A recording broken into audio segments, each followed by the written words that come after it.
2018 সালে আমারে বাড়ি ঘেরাও করে ধরে নিয়ে থানায় চলে যায়। থানায় নিয়ে ওসি সাহেব আমাকে বলে, হুজুর কিচ্ছু করার নেই, উপায় নেই, মেহেরবানি করে একটু নির্বাচন পর্যন্ত আপনি একটু জেলখানায় থাকেন। তো বললাম, আমি নির্বাচনে কি বাধা দেবো? ওখানে না সমস্যা, আমি আপনার খুব ভক্ত, আপনার আপনার অসনে কান দিন, হুজুর মাফ করে দিবেন, চাকরি বাঁচানো তো ফরজ। আমি জবাব বললাম, ইমান বাঁচান তো নফল। ইমান বাঁচান নফল নাকি? ইমান বাঁচানো কি ফরজ। আজকে যদি সেই পুলিশ, আজকে যদি আমার দেশের সেই যুবকদের ভূমিকা পালন করতে, এই বিপ্লব বহু আগেই হয়ে যেত, ঠিক কিনা? বহু আগেই হয়ে যেত। ছাত্র বৈষম্য বিরোধী আন্দোলনে যে সমস্ত যুবকরা কাজ করেছে, এই যুবকদের সিনার মধ্যে সাহস দিয়েছেন তিনি কে? আসতে বলবেন না তিনি কে? জেলখানায় ঢুকলাম, ঢুকে দেখি 85 বছরের এক বুড়া মানুষ লম্বা একটা সালাম দিয়ে বলে, হুজুর আপনি জেলখানায় কেন?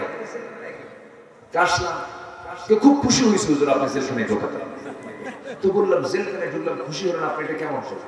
হুজুর দূর থেকে ওয়াজ শুনি, সাক্ষাৎ হয় না, সালাম পেলাম ভালো হয় না, ভিতরে ঢুকলেন, এখন মজা করে কথা হবে, থাকে। তো চাচাকে বললাম, চাচা আপনার মামলা কি? আপনি তো নাতির সাথে থাকার কথা।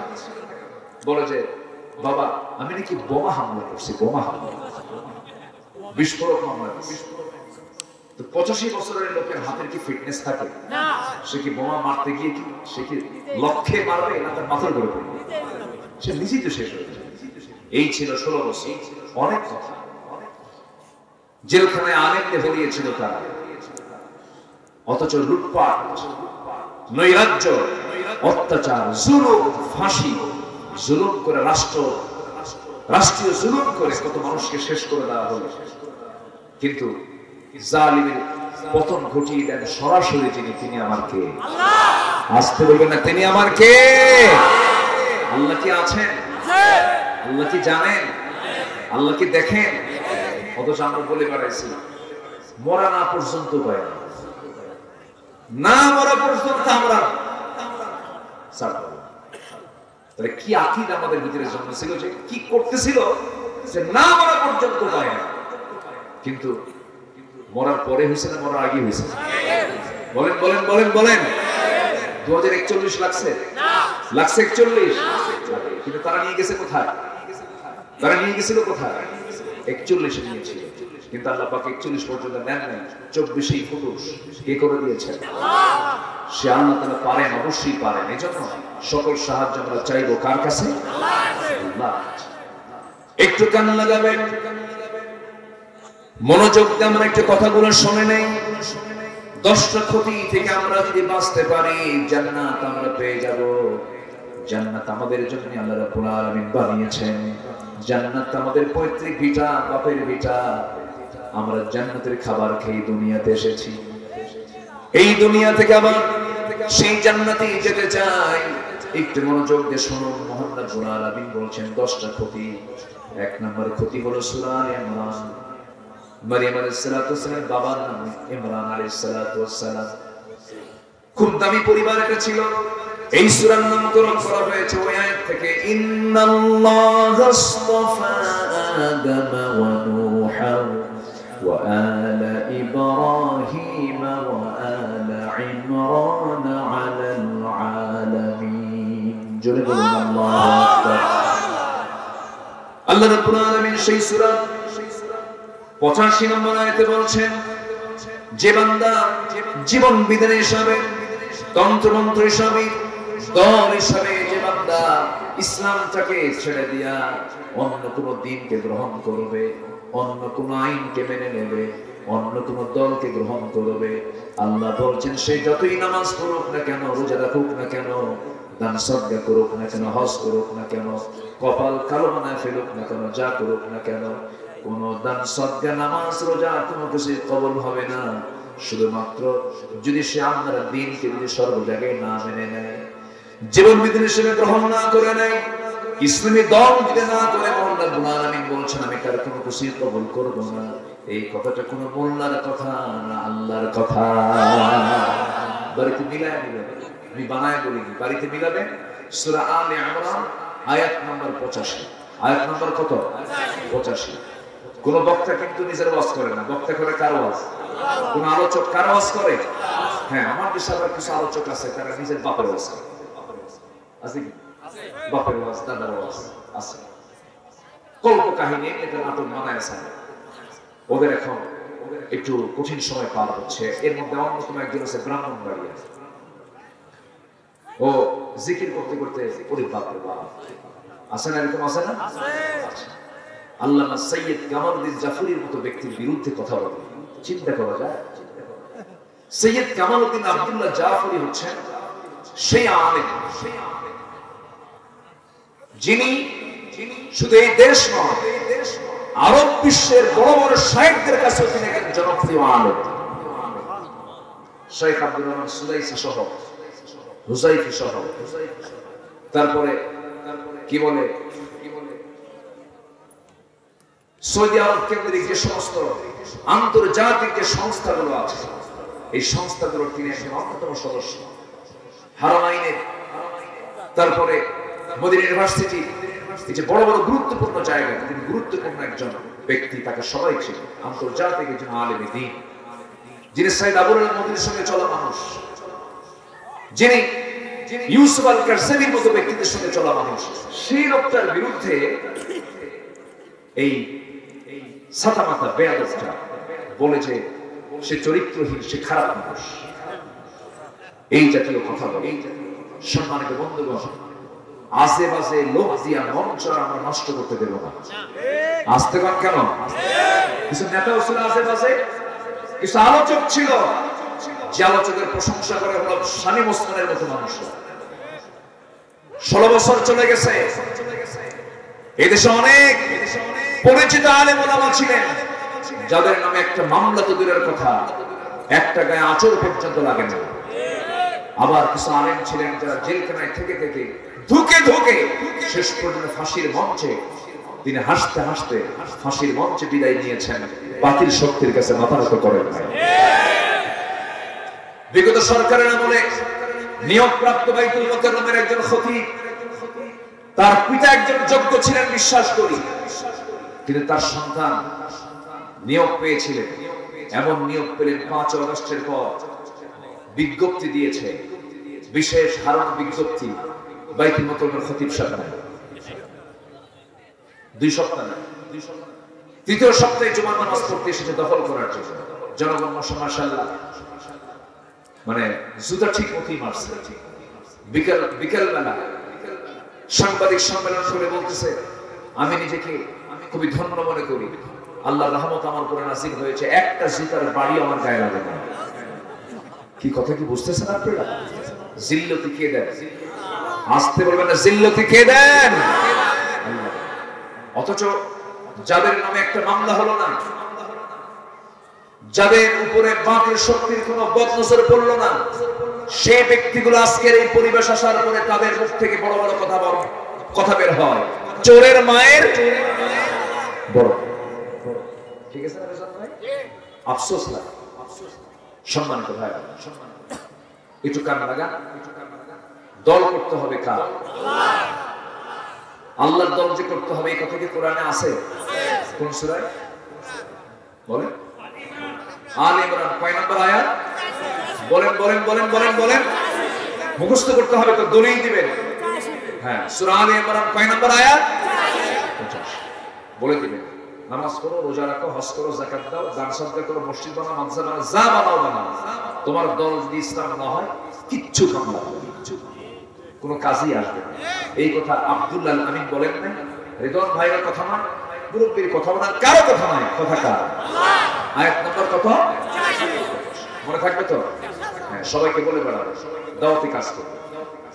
বহু দেখছি আমরা জীবনে, 53 বছর দেশ চালিয়েছে দেশে, কেউ চালিয়েছে 25 বছর, কেউ চালিয়েছে 25 বছর, কেউ চালিয়েছে 16 বছর, কেউ চালাইছে 9 বছর, মঈনুদ্দিন ফখরুদ্দিন চালাইছে কয়েক বছর। সব দেখা শেষ। কেউ ইসলামদের রাষ্ট্র চালায় নাই, ইসলামদের সমাজ চালায় নাই। তাই যদি চালাতো এই দেশ আজকে এত বেনামাজি থাকতো না।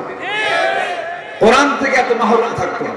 ওদের সব থেকে শেষ, আগামী দেশ আমরা দেখতে চাই কোরআনের দেশ। রাজি আছেন কারা কারা? হাত উঁচু করে দেখান মুসলমান। কেউ তো স্লোগান দেন।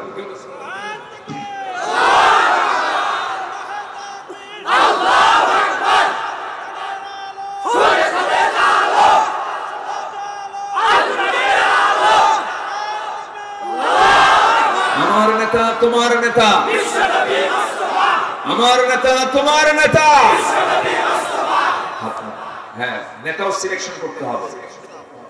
আপনার নেতা যদি আপনার সামনে এসে বলে অন্ন বস্ত্র শিক্ষা বাসস্থান চিকিৎসা নিশ্চিত করার জন্য এসেছে এই দল নিয়ে, জুতা হাতে তুলবে।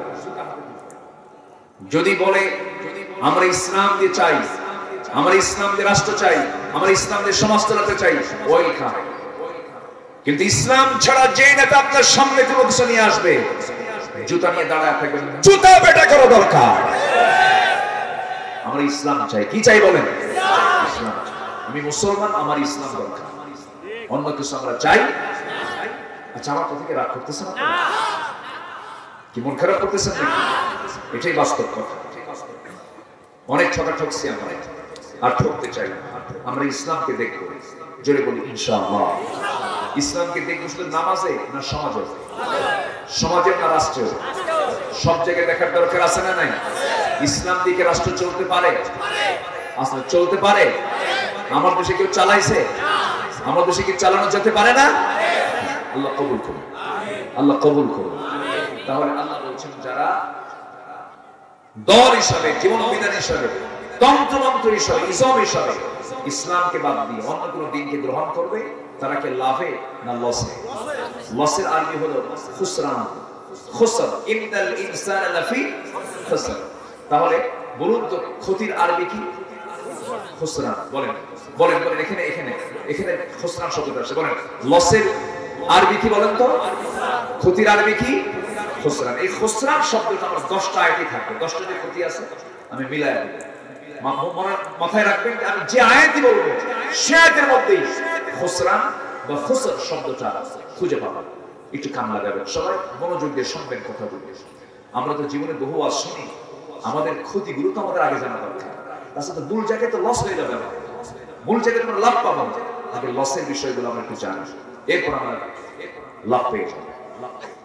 আমার বন্ধুগণ, তাহলে এক নম্বরে জানা হয়ে গেল মাইয়াবতাগি খায়রাল ইসলামি দীনান ফালান ইউকবালা মিনহু ওয়া হুয়া ফিল আখিরাতি মিনাল খাসিরিন।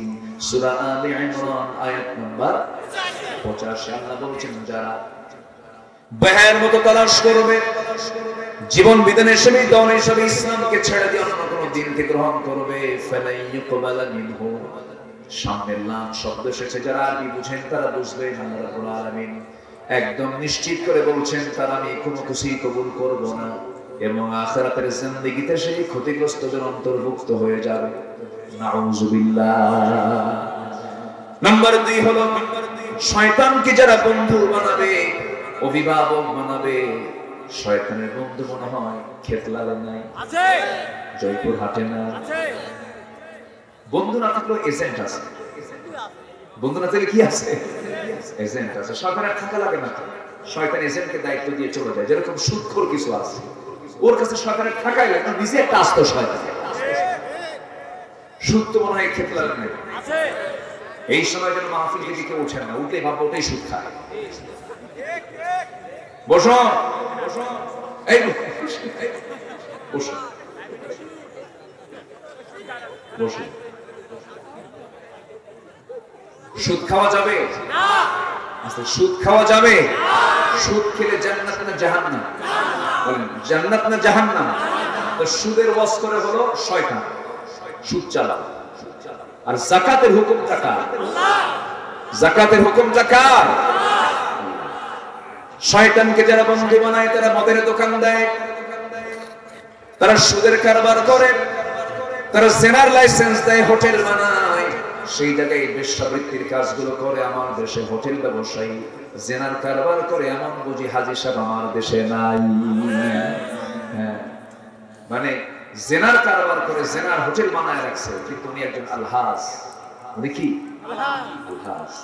বলুন তো, মদের যে বিজনেস গোটা পৃথিবী জুড়ে, আমার কি পরিসংখ্যান আছে, গোটা পৃথিবীতে যত বিজনেস গুলো আছে এর মধ্যে মদ, তারপরে পর্নোগ্রাফি, তারপরে হচ্ছে গেমস, অস্ত্র, এই সমস্ত বিজনেস গুলো পৃথিবীতে আছে এবং বিলিয়ন বিলিয়ন ডলার এই সমস্ত বিজনেসে যারা ইনকাম করছে। বলুন তো, আমার দেশে এরকম ব্যবসায়ী, এগুলোর ব্যবসায় আছে না?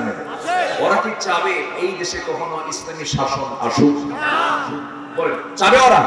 যদি না চায়, ওরা কি আমার পক্ষ শক্তি না বিপক্ষ শক্তি? তাহলে কি একটা কি হাড্ডাহাড্ডি লাগবে? আস্তে করে লাগবে কিনা, লাগবে কিনা বলেন? এর জন্য লাগার জন্য আমাকে আপনাকে একা চললে হবে না, অবশ্যই সংঘবদ্ধ হওয়ার দরকার আছে না নাই? সংঘবদ্ধের আরবি হলো জামাত। সংঘবদ্ধের আরবি কি? জামাত। জামাতে চললে সুবিধা। আল্লাহ তাআলা জামাতেই চলতে বলেছেন। আসরের আওয়াজ আমাদের কানে আসছে, কোনো টেনশন নাই। আবহাওয়া এত অন্ধকার দেখা যাচ্ছে, মনে হয় মাগরিবের রক্ত শুরু হয়েছে। এই টেনশন করবেন না। আমি ঘড়ি দেখছি, ঘড়ি দেখে আমরা যথারীতি নামাজ আমরা যথা সময়ের চাইতে একটু পরে পড়বো। জোরে বলি ইনশাআল্লাহ। আমার দিকে তাকাবে। মসজিদে ঘড়ি দেখার দায়িত্ব কি মুসল্লির না খতিব?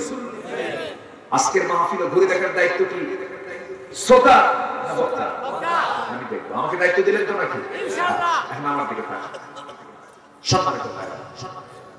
তাহলে গোটা পৃথিবীতে কোটি কোটি টাকা, কোটি কোটি বিলিয়ন ডলারে, এই billion billion dollar, million dollar এই যে কারবারগুলো করছে, এরা কিন্তু কখনো চাবে না এই দেশে আল্লাহর দ্বীন কায়েম হোক। আমেরিকা চাবে না, কারণ ওরা এই ব্যবসাগুলো করে। ওরা মদের কারবার করে, ওরা জেনার কারবার করে, ওরা সুদের কারবার করে, পুঁজিবাদী অর্থনীতি, ওদের ক্যাপিটালিজম আমাদের। ওরা চাবে না দেশে আল্লাহর দ্বীন কায়েম হোক। ইউরোপ চাবে না। কিন্তু আমি আপনি মুসলমান, আমার চাওয়ার দরকার আছে না না? চাওয়াটা কি সুন্নত নফল না ফরজ? বল, সুন্নত নফল না ফরজ? শয়তান চায় এগুলো। শয়তান মাঝে মাঝে মার্কেটিং করে। একদিন মার্কেটিং এ বেরিয়েছে। কিসে বেরিয়েছে? এক নবী তাকে দেখে ফেলেছে। সে নবী দেখে বললেন, এই ইবলিস, কই যা?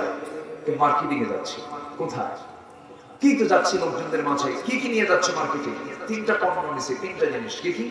জুলুম নিছে, আর কি নিছে? হিংসা নিছে, আরেকটা কি নিছে? কৃপণতা নিয়েছে। তো এগুলো কোথায় মার্কেটিং করবা? কার কাছে দিবা এগুলো? বলছে, এক নম্বর জুলুম নিচ্ছে হলো যারা শাসক, ওদের কাছে জুলুম নিয়ে যাচ্ছে, ওরা যেন জুলুম বাড়ায়। তাহলে বলেন তো, এই 16 বছর যে মার্কেটিংটা করেছে শয়তান, এই 16 বছর সে কি বিফল হয়েছিল না সফল হয়েছিল? বিফল না সফল? সফল হয়েছে। মার্কেটিং করেছে জন্মের মতো। নাম্বার 2 হলো শয়তান, তুমি জুলুম নিয়ে গেলা শাসকের কাছে, তুমি কৃপণতা নিয়ে যাচ্ছ। তুমি কোথায়? শয়তান বলে, কৃপণতা নিয়ে যাচ্ছে আমি হলো ধনীদের কাছে। মন থেকে বলুন তো, এই পৃথিবীতে সবচেয়ে বেশি কৃপণ গুলো হয় গরিব মানুষ না ধনী মানুষ? ধনীরাই বেশি কৃপণ হয়, ওরা পয়সার হিসাব পর্যন্ত করে। আমার বন্ধুগণ, শয়তানের মার্কেটিংটা দেখেন। জুলুম নিয়ে চলে গেছে শাসকদের কাছে, কৃপণতা নিয়ে চলে গেছে হলো ধনীদের কাছে। কিন্তু হাজার হাজার কোটি টাকার মালিক হয়ে না কি? আমি আমার বাস্তবতার চোখে আমি লক্ষ্য করে দেখি, প্রায় এটাই দেখি। আমার চোখের আমার কথার সঙ্গে মিল দেখি না, জানি না। আপনারা একটু বলবেন তো, বলুন তো, ধনী বেশি খায় না গরিব বেশি খায়? বলেন, ভালো করে বলেন। আল্লাহ গরিবকে বেশি খাওয়ায় দেন, আর ধনীকে আল্লাহ তাআলা সম্পদ দেখায় দেন। তুই সম্পদ দেখবি কিন্তু খেতে পারবি না। আমি আল্লাহ সমান করবো তো ব্যালেন্স করবো। তুই তোর চোখ দিয়ে শুধু খাবার দেখবি, খেতে পারবি না। বান্দা, ধনী মানুষ খেতে পারে না, ইনসুলিন নিতে হয়, ডায়াবেটিসের মাত্রা বেশি, ঘন ঘন ডাক্তারের কাছে যাওয়া লাগে। খাইতে বসে, আঙ্গুর 1 কেজি আঙ্গুর নিয়ে বসেছে, টসটসা আঙ্গুর, সাদা আঙ্গুর, লাল আঙ্গুর, কালো আঙ্গুর, সব আঙ্গুর নিয়ে বসেছে। একটা আঙ্গুর খাওয়ার পরই বলে দেয় আর খাওয়া যাবে না, খাইলে ইনসুলিন নিতে হবে। একটা খায়া বাকি আঙ্গুরের দিকে চায় থাকে, ইতিমের মতো হারে, আর খেতে পারি না। কি কথা কি বুঝতেছেন? এই দৃশ্য কি কোনো গরিবের হয় নাকি? আমার আল্লাহ তাআলা ধনীকে ছেলে মেয়ে বেশি দিয়েছেন না গরিবকে বেশি দিয়েছেন? বলো, সন্তান বেশি ধনী লোকের না গরিব লোকের? আমার দেশে বলেন তো, ধনীর সন্তান বেশি না গরিবের সন্তান বেশি? গরিবের সন্তান বেশি। গরিব লোকের বাচ্চাগুলো হয় কখন তাও জানা যায়, বছরের এই মাথায় একটা ওই মাথায় আরেকটা, অথবা একসাথে তিনটা দুইটা। আমি কি ভুল বললাম? মানে এত বাচ্চা হয় গরিবের ওই বাড়িতে, মানে কোন চোর ঢুকে চুরি করতে পারবে না, সবসময় কান্না চলছে 24 ঘন্টা। কি কথা কি বুঝতেছেন? কিন্তু গরিবের ধনীর বাড়িতে বাচ্চা হয় না, 20 বছর লেগে যায় বার্থ কন্ট্রোল করতে করতে লাইফ কন্ট্রোল, শেষ পর্যন্ত 20 বছরের মাথায় একটা বাচ্চা আসে। সেই বাচ্চাটা হতে হলে নিয়ে যেতে হবে সিঙ্গাপুর, মাউন্ট এলিজাবেথ, অথবা ভেলোরে যেতে হবে, ইন্ডিয়ায় যেতে হবে, থাইল্যান্ডে যেতে হবে। তাও বাচ্চার মা এবং বাচ্চা খুব টেনশনে আছে, সিজার করতে হবে। সিজার করে দেখলো বাচ্চা ঠিকই আছে, চোখ একটা মাথা, চোখ একটা মাথা। আল্লাহ তাআলা সবাইকে ব্যালেন্স করে দেয়। এই জন্য সবচেয়ে বরকত দরকার কার? বরকত দরকার কার? সম্পদ হলে কি বরকত হয়? বরকত দেওয়ার মালিক কে? আল্লাহ।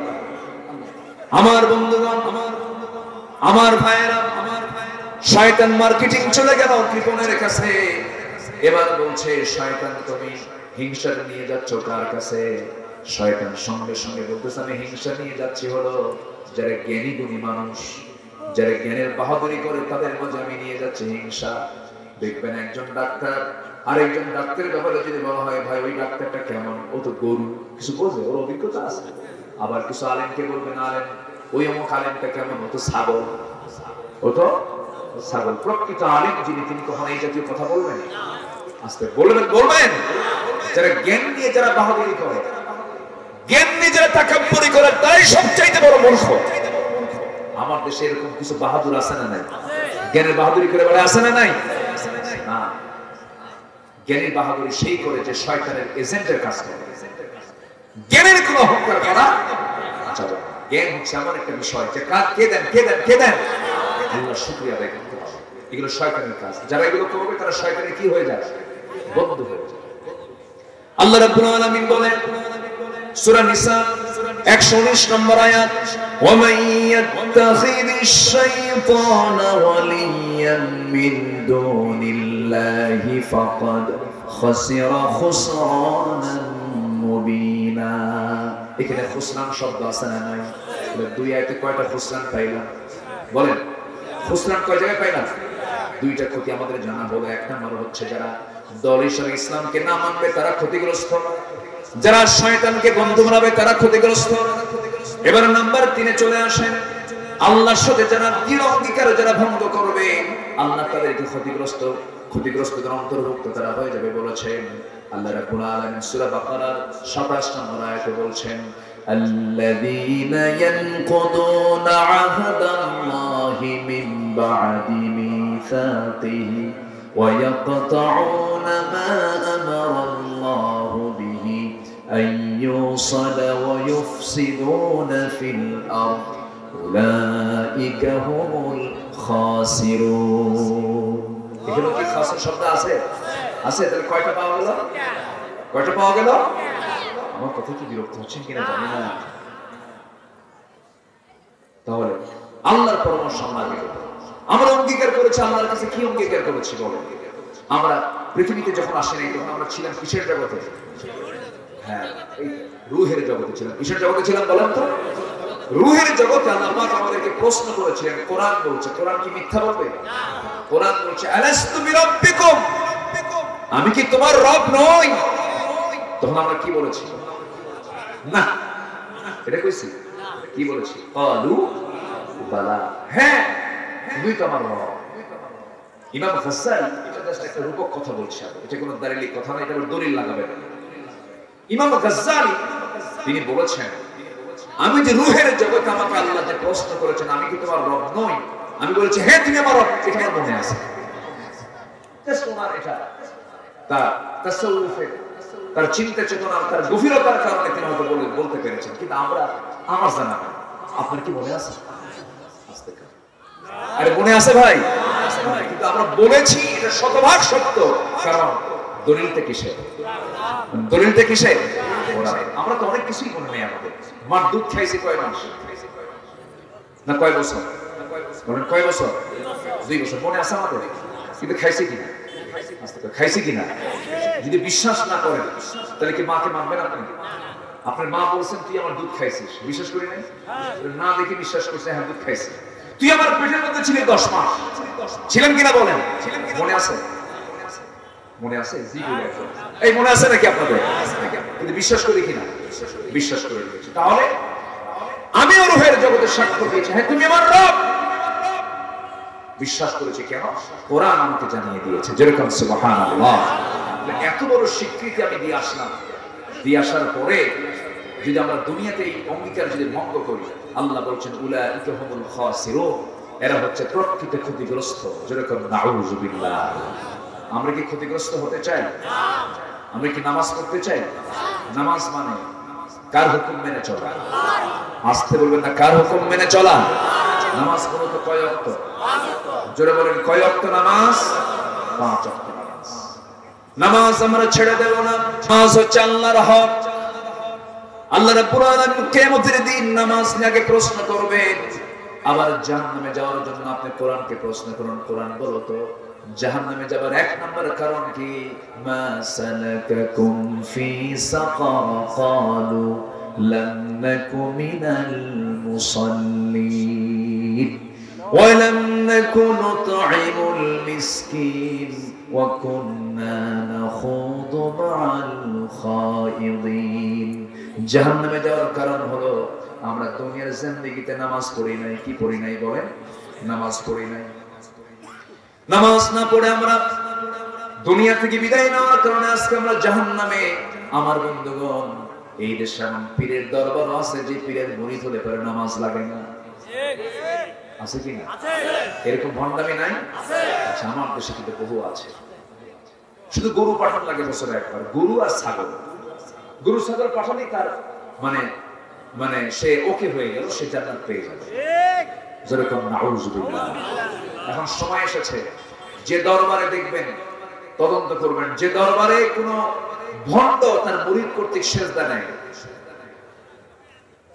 যে দরবারে সেজদা চলে, ব্যক্তি পূজা চলে, যে দরবারে মহিলা মুরিদ নিয়া পুরুষ পীর নামে ভণ্ড লোকের সামনে গিয়ে সেজদা দেয়, অথবা ভণ্ডের সামনে মহিলা গিয়ে পর্দার নিয়ম রক্ষা না করে বসে থাকে, যে দরবারে পর্দা থাকবে না, যে দরবারে নামাজের পরিবেশ নাই, যে দরবারে প্রকাশ্যে সেজদা চলে, অবশ্যই সমস্ত দরবারের সব শয়তানগুলো পিটাইয়া সোজা করা দরকার। ঠিক কি না? পিটাইয়া সোজা করা দরকার। আমাকে মাঝে মাঝে বলে হুজুর পিঠ ধরা কি? আমি কি চোর ধরা কি? কি বুঝতেছেন কি? আমি পীর বিরোধী লোক না, আমি নিজেও পীরকে মহব্বত করি, আমার ভুল বুঝবেন না। পীর তো ছিলেন শাহজালাল ইয়ামিনী, খাজা মঈনুদ্দিন চিশতি রাহমাতুল্লাহ আলাইহি। তারা পৃথ্বীরাজকে মোকাবেলা করেছেন, গৌর গোবিন্দকে মোকাবেলা করেছেন, রাজা পরশুরামকে মোকাবেলা করেছেন কে? শাহ সুলতান বলখি। বাতিল উৎখাত করেছেন, শিরক উৎখাত করেছেন। আর এরা কি করে? মুরিদ নিয়া নিজের পায়ে সেজদা দেওয়া। এগুলো বদমাইশ। এগুলো কি বদমাইশ? এই সমস্ত কাজে আমরা যাব না। নামাজ পড়বো আমরা কয় ওয়াক্ত? আল্লাহ যা হালাল করেছেন তা আমরা গ্রহণ করব, আল্লাহ যা হারাম করেছেন তা আমরা বর্জন করব। এক সাহাবী নবীর কাছে সে খুব সহজে ইসলাম জানার চেষ্টা করলেন এবং সহজেই আমল জানার চেষ্টা করলেন। দেখেন, এই একটা হাদিস কিন্তু আমাদের জন্য বিশাল একটা পাওয়া। এই হাদিসটা একটু মনোযোগ দিয়ে শুনবেন। রাসূল বললেন, হুজুর, এক সাহাবী বলছেন, হুজুর আমি বেশি আমল করতে চাই না, আমি খুব কম আমল করে জান্নাতে যেতে চাই, আমাকে একটু আমল শিখায় দাও। রাসূল বলেন, তুমি কি আমল করো আমাকে বলো। সাহাবী বলছেন, ইদা সাল্লাইতুল মাকতুবাত ওয়া সুমতু রমাদান ওয়া আহলালতুল হালাল ওয়া হারামতুল হারাম ওয়া লাম আযিদ আলা যালিকা শাইআন আদখুলুল জান্নাতা ইয়া রাসূলুল্লাহ। ক্বালা নাআম। আমার নবীর কাছে বলছেন, হুজুর আমি 4টা কাজ শুরু করতে চাই। 1 নম্বর হলো নামাজ যদি পড়ি ঠিক মতো, রমজান মাসে রোজা যদি রাখি ঠিক মতো, ওয়া হালালতুল হালাল, হালালকে হালাল জেনে যদি হালাল জীবন গ্রহণ করি, হারামকে হারাম জেনে যদি হারাম জীবনকে বর্জন করি, আদখুলুল জান্নাতা ইয়া রাসূলুল্লাহ, আমার নবীজি বলছেন হুজুর আমি কি জান্নাত পাবো নাকি? রাসূল বলছেন হ্যাঁ তুমি জান্নাত পেয়ে যাবে। জোরে বলি সুবহানাল্লাহ। কয়টা কাজ? আসতে বলবেন কয়টা কাজ? এর মধ্যে কি নামাজ আছে? আছে, নামাজ আছে। হালাল হারামের কথা আছে। আমরা আমল করব, জোরে বলি ইনশাআল্লাহ। নামাজ 5 ওয়াক্ত পড়বেন, কার একটু হাত তুলে দেখেন তো দেখি। 5 ওয়াক্ত নামাজ, 5 ওয়াক্ত নামাজ কারা কারা পড়বেন? অনেকে মনে হাত এখনো তোলে নাই, চিন্তায় আছে হুজুর কি করি, এরকম চিন্তা করতেছেন নাকি? নামাজ এটা কি সুন্নত হুকুম না ফরজ হুকুম? একটু চিৎকার মেরে বলেন তো ইয়া আল্লাহ, আমাদেরকে 5 ওয়াক্ত সালাত আদায় করার তৌফিক তুমি আল্লাহ দিয়া দাও। জোরে বলি আমিন, আরো জোরে আমিন, আরো জোরে আমিন। এখন কথা হলো নামাজ শুধু আদায় করলে হবে না কায়েম করতে হবে? আসতে বলে শুধু নামাজ আদায় করলে হবে না কায়েম করতে হবে? নামাজ কায়েম করবে কারা? বেনামাজিরা। নামাজি লোক দিয়ে নামাজ কায়েম করতে হবে। বলেন কি লোক দিয়া? নামাজি লোক দিয়ে নামাজ কায়েম করতে হবে। বেনামাজি কখনো নামাজ কায়েম করবে না। কথা বুঝেন? নামাজ কায়েমের জন্য কি লোক দরকার? কি লোক দরকার? যে দলের লোক নামাজই পড়ে না ও করবে কিছু? ও গাঁজা কিনবে। কি কিনবে? গাঁজা কিনবে। ও যাত্রায় কমিটিতে যাবে, মাহফিলও যাবে। যাত্রার কমিটির সভাপতি, মাহফিল কমিটির সভাপতি। এই দৃশ্য আছে না নাই? বলে আছে না নাই? যুবকরা তোমরা সব পারবে, তোমরাই পারবে বাংলাদেশকে চেঞ্জ করতে। তোমার নিজের চরিত্র আগে সুন্দর করে নাও, কোরআন দিয়ে সাজিয়ে নাও। তোমার গ্রামকে তুমি টার্গেট করো। তুমি নরসিংপুর দেওয়ানপুরা গ্রামের সন্তান, তুমি আগে দেখো এই গ্রামের মাতব্বর গুলো কারা। যদি দেখো বেনামাজি, সবাই একসঙ্গে গিয়ে তুমি বলবো চাচা আপনার মাতব্বরিতে আমরা চলি, আপনার কথা আমরা শুনি। দয়া করে মাতব্বরি ঠিকাতে হলে নামাজ পড়তে হবে। আসতে কম কেন?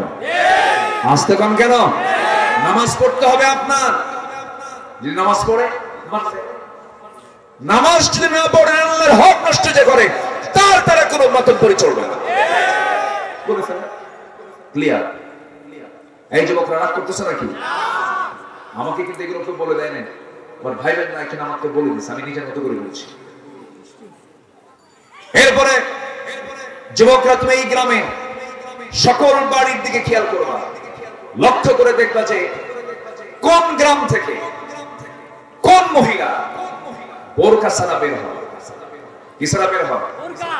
আকাশে বৃষ্টি নেই, বৃষ্টি হচ্ছে অল্প অল্প। তো আমার মাথায় তো একই কথা, আপনারও যা আছে আমারও তা আছে। আমি ভিজতে রাজি আছি। কি আপনার আছেন? আছেন তো আপনি? যদি দৌড় মারেন ভাববো যুদ্ধ থেকে পালায় যাচ্ছে। বসে একটু বসে, আসুক। আমি অবস্থা বুঝি, আমি সবাইকে রুগী বানাবো না, আমি অবস্থা বুঝি ছেড়ে দেবো। জোরে বলি ইনশাআল্লাহ। এটা সেই বৃষ্টি নয়, প্রচন্ড কুয়াশাচ্ছন্ন মনে হয়, হালকা কিছু টুকটাক হতে পারে, থাকে। আমরা আলোচনা চালাবো তো নাকি? আর একটু বেশি সময় নিতে পারবো না, কারণ আজান হয়ে গেছে আরো 20 মিনিট আগে। আমি শুধু 10টা পয়েন্ট আমি শেষ করে দেবো। তাহলে নামাজের সরকারের জন্য নামাজি লোকের দরকার আছে না নেই? বলুন তো, আমরা কোন সরকার দেখতে চাই? বলে জোরে বলেন, কিসের সরকার দেখতে চাই আমরা? কি রাষ্ট্র দেখতে চাই আমরা? বলেন নামাজি রাষ্ট্র। কল্যাণ রাষ্ট্রের 1 নম্বর কাজ হলো নামাজি রাষ্ট্র। ইম্মাক্কান্নাহুম ফিল আরদ আকামুস সালাহ। আল্লাহু আকবার। নামাজ। আমার বন্ধুগণ একটু কান লাগাবেন, দিন কায়েমের সংগ্রামে পিছু থাকার কোনো সুযোগ নাই। আমার বন্ধুগণ একটু কান লাগাবেন। আমার নবীর জীবনে 27টি যুদ্ধের নেতৃত্ব দিয়েছিলেন। এর মধ্যে একটা হলো বড় একটা অভিযান, তাবুক অভিযান। আমার নবীর তাবুক অভিযানের সময় তিনি 30,000 সাহাবী নিয়ে, 30,000 সৈন্য নিয়ে তিনি রোমানদের বিরুদ্ধে মোকাবেলার জন্য তাবুকে চলে গেলেন। কত হাজার? 30,000। যুদ্ধ লাগলো না, যুদ্ধ লাগবে কেন? রোমানরা ভয় পেয়ে গেছে। এর আগে রোমানদের বিরুদ্ধে মুসলমানরা মুতার যুদ্ধে 3,000 সাহাবী নিয়ে 1 লক্ষ সৈন্যকে পরাজিত করেছিলেন। সেই যুদ্ধে রাসূল যান নাই, যুদ্ধে রাসূল স্বয়ং তিনি গেছেন এবং 30,000 সাহাবী নিয়ে গেছেন। যুদ্ধ আর লাগলো না। আমার নবীজি যুদ্ধের ময়দান থেকে ফিরে আসলেন, ফিরে এসে মসজিদে নববীর মধ্যে বসে আছেন। এই ইতিমধ্যে একজন সাহাবীর নাম হচ্ছে কাব বিন মালিক রাদিয়াল্লাহু তাআলা আনহু। কাব বিন মালিক রাদিয়াল্লাহু তাআলা আনহু তিনি আমার নবীর সামনে কি হাঁটু দুটো গেড়ে দিয়ে আস্তে করে বসে গেলেন। লম্বা হাদিস। বসে রাসূলকে বলছেন, হুজুর আমাকে একটু ফ্লোর দেওয়া যায় নাকি? হ্যাঁ বলো, কি বলতে চাও? হুজুর বড় ভুল করে ফেলেছি, তাবুকের এই অভিযানে আমি যেতে পারি না, আমি যাই নাই। কেন যাও নাই? গাফলতি করেছি, সত্য বলে ফেললেন। রাসূল কিন্তু জানতেন না সে যায় নাই। রাসূল বললেন, ও কাব বিন মালিক, আর কে যাও নাই বলো? হেলাল বিন উমাইয়া যায় নাই। আর কি যাও নাই বলো? মুরারা বিন রাবিয়া যায় নাই। মোট 3 জন যায় নাই। আচ্ছা ঠিক আছে, তুমি এখন চলে যেতে পারো। 3 জনকে বিদায় দিয়ে দিলেন। আমার নবী নোটিশ জারি করে ইমার্জেন্সি নোটিশ দিয়ে দিলেন। অবগতির জন্য জানানো যাচ্ছে যে হেলাল বিন উমাইয়া, মুরারা বিন রাবিয়া, কাব বিন মালিক এই 3 ব্যক্তির সঙ্গে এই মদিনার কোন মুসলমান কোন কথাবার্তা, সালাম কালাম, কোন ব্যবসা বাণিজ্য কিচ্ছু করতে পারবে। তাহলে রাসূল যে বয়কটের ডাক দিলেন, বলেন তো তাদের কি নামাজ ছিল না? নামাজ ছিল না? রোজা ছিল না? দান সদকা ছিল না? নবীর প্রতি মহব্বত ছিল না? সবই ছিল। 3 জনকে বয়কট করলেন। 3 জন বয়কট হয়ে গেলেন। কাব বিন মালিকের কানে সংবাদ যখন চলে গেল, দরজার কাছে গিয়ে, নিজের বাড়ির দরজার কাছে গিয়ে বউকে বলছেন, বউ আমার দরজা খোলা। আমি কাব বিন মালিক। ভিতর থেকে স্ত্রী বলছে, আমার স্বামী আপনার ঘর, আপনার দরজা কেন খুলবো না? খুলে দিচ্ছে, কিন্তু আপনি আমার ঘরের মধ্যে ঢুকে পড়বেন, আমি পিছনের ঘর দরজাতে বের হয়ে চলে যাব, কারণ নবী যার বিরুদ্ধে বয়কটের ডাক দিয়েছে আমি তার সঙ্গে থাকতে পারি না। আল্লাহু আকবার বলবেন না? কি ঈমান ছিল তাদের! উনি আর ঢুকতে পারলেন না, বাইরে বের হয়ে আসলেন। সঙ্গে 2টা বাচ্চা, ছোট্ট ছোট্ট শিশু, তার নিজের সন্তান। সন্তানগুলোকে কেঁদে কেঁদে বলছে, সন্তান আমার দিকে আয়।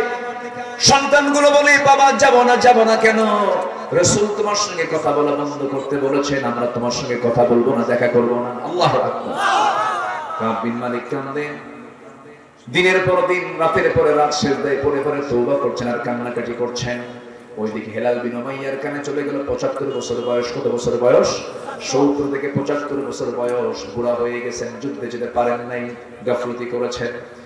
দড়ি নিয়ে চলে গেলেন মদিনার মসজিদের সামনে গিয়ে একটা খুঁটির সঙ্গে দড়ি বাঁধলেন, নিজের হাত স্বেচ্ছায় বেঁধে বলছে, হেলাল তোর চাইতে বড় কপাল কেউ নাই।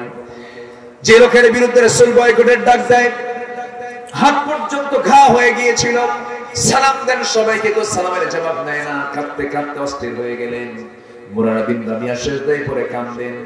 এইভাবে বেশ কিছুদিন চলে গেল। কেউ তাদের সঙ্গে কথা বলে না, দেখাও করে না, তার পরিবারের কোনো খোঁজ খবর নেয় না। 40 দিন যখন পার হয়ে গেল, নবীর কাছে ওহী নাযিল হয়ে গেছে, ওয়ালা সালাসাতিল্লাযীনা খুল্লিফু। হে রাসূল, ওই 3 জন সাহাবী যারা যুদ্ধের ময়দান থেকে দূরে ছিল, অবহেলা করেছিল, তারা যে পরিমাণ তওবা করেছে, সেই তওবা আল্লাহর দরবারে মঞ্জুর হয়ে গেছে। জোরে বলেন সুবহানাল্লাহ। মঞ্জুর হয়ে গেছে। নবীজির আনন্দ দেখাকে আমার নবীজির সঙ্গে সঙ্গে দাঁড়ায় গেলেন, বললেন, ওমর আমার কাব বিন মালিককে নিয়ে আসো। দরজায় গিয়ে ডাকতেছেন, কাব বিন মালিক কোথায়? স্ত্রী বলছেন, জানি না। কেন? যে লোকটার খবর নবী নেয় না, সে লোকের খবর আমরাও নেই না। দেখেন তারা কি বলছিল, তাদের কি ঈমান ছিল। স্বামী ততক্ষণ আমার স্বামী যতক্ষণ সে আল্লাহ এবং রাসূলের আনুগত্য করবে। আমার স্ত্রী ততক্ষণ স্ত্রী যতক্ষণ সে আল্লাহ এবং রাসূলের আনুগত্য করবে। ঠিক কি না? বউটা নামাজ পড়ে না, আপনি কিচ্ছু বলেন না। বউটা দিন মানে না, পর্দা করেন, আপনি কিচ্ছু করেন না। জাহান্নামে যেতে হবে ওই বউয়ের জন্য। রাগ করতেছেন না? আমার মায়েরা মনে হয় মন খারাপ করতেছে কিনা, ওদের এত খেপলেন কেন আমাদের উপরে? আপনাদেরও সমস্যা আছে। কিছু কিছু বউ আছে খুব ভালো, স্বামী লুচ্চা নাম্বার 1। লুচ্চা নাম্বার 1 আছে না নাই বলেন তো? বউটা আসিয়ার মতো, কিন্তু স্বামীটা ফেরাউনের মতো। এরকম আছে না নাই বলেন? সবাইকে ভালো হতে হবে, আল্লাহ ভালো বানান। জোরে বলি আমিন। এখন এখান থেকে শিক্ষা হলো, কয়জন যুদ্ধে যান নাই? সাহাবী যুদ্ধে গেছেন মোট কত হাজার? বলেন কত হাজার? 30,000 কেন যুদ্ধে যায় নাই কয়জন? 3 জন। সেই যুদ্ধ কি হয়েছিল? না। সে যুদ্ধ কি হয়েছে? তাহলে যুদ্ধ হয় না। 30,000 সাহাবী গেছেন, আবার ফেরত চলে আসছেন। 30,000 সৈন্যের মাঝে 3 জন না গেলে কি খুব বড় ধরনের ক্ষতি হতো? কিন্তু যুদ্ধ হলো না, মাত্র 3 জন যান নাই। তারা স্বীকারও করে নিয়েছিল যে আমাদের ভুল হয়ে গেছে। রাসূল কি তাদেরকে ছেড়েছিলেন? বলেন ছাড়ছিলেন না ধরে ফেলছেন? তাহলে দিন কায়েমের সংগ্রামে আমাদের কি গাফলতি অলসতা করার কোনো সুযোগ আছে? নামাজ কায়েমের সংগ্রামে আমরা কি পিছে থাকবো না আগিয়ে থাকবো? দিন কায়েমের সংগ্রামে যদি জান দিতে হয় রাজি আছেন? মাল দিতে হয় রাজি আছেন? সেই খালিদ বিন ওলীদের উত্তরসূরি কি সবাই হতে রাজি আছেন? একটু হাত উঁচু করে দেখান তো আল্লাহকে সাক্ষী রাখায়া, কারা কারা আল্লাহর পথে জান মাল কোরবান দিতে রাজি আছেন? কারা কারা দু হাত উঁচু করে দেখা।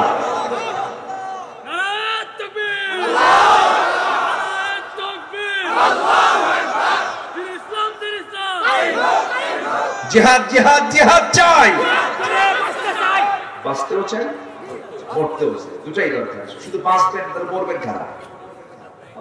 হাত নামান, আল্লাহ কবুল করুন, জোরে বলি আমিন। জিহাদ হলে মরে গেলেও লাভ, বেঁচে থাকলেও লাভ। পুরস্কার দিবেন কে? পুরস্কার দিবেন কে? ইউকতাল আও ইয়াগলিব ফাসাউফা নুতিহি আজরান আযীমা। সম্মানিত ভাইরা, আমি আর সময়কে বাড়াবো না।